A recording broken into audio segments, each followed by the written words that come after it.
Takže čauko ľudia, vítajte na kanále Rôzne veci. A ako môžete vidieť, mám tu pokračovanie Mr. Beast čokolád. Rovno je Mikuláš, prišiel sem a ideme si ich spoločne ochutnať. Mám tu tipy.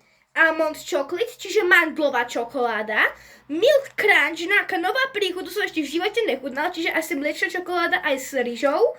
A mliečna čokoláda, že klasická. A ideme si ich spoločne ochutnať. Takže ja by som začal asi milk crunch. Takže mám tu milk crunch a rozbalím to.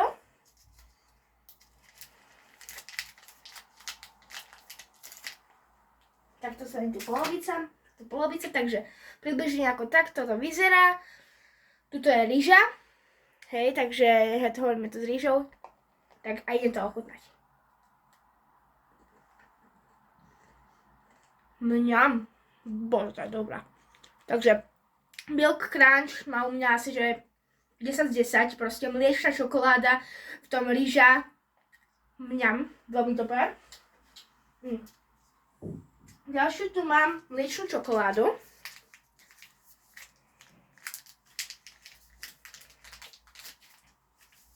Tak tu mám celú. Každá Mr. Beastka v takýchto modrých obaloch vyzerá nejako takto, hej, tak to proste to je, že Mr. Beast Feastables. To je mliečna, tak tu nemá rýžu, tak ideme ochutnať.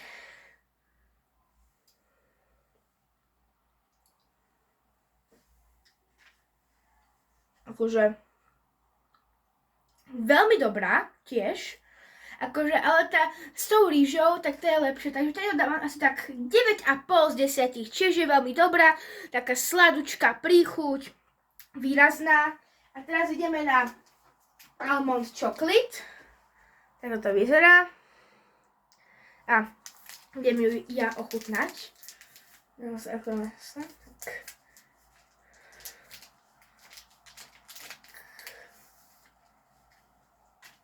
Ako to ako vyzerá. To vidíme aj nejaké tie mandle troška. A idem to skúsiť.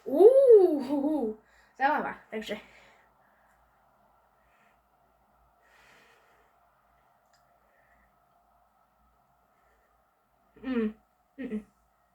akože táto čokoláda moc mi nechutí, akože tie mandle sú tam reálne výrazné a osobne ako mňa až tak nechutí, ale zase ako celkom sa ako dá ako zjesť, tak dávam tak, že 4 3/4 z 10 a ešte ma len tak napadlo, že dáme ochutnať aj tatovi, že čo si on o tom myslí, takže dáme ochutnať aj tatovi, takže prvá je tu almond chocolate, čo si o tom myslí.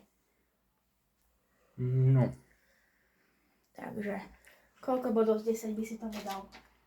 No, tam mi chutí, ale takých 8 by som dal asi. OK, skúsime ďalšiu. To je aká? Toto je milk crunch, takže mliečna s rýžou. Ideme to skúsiť, lebo chcel som aj môjho tata, aby to ochutnal, lebo každý má iné chute. No. Takže koľko tomu dávaš?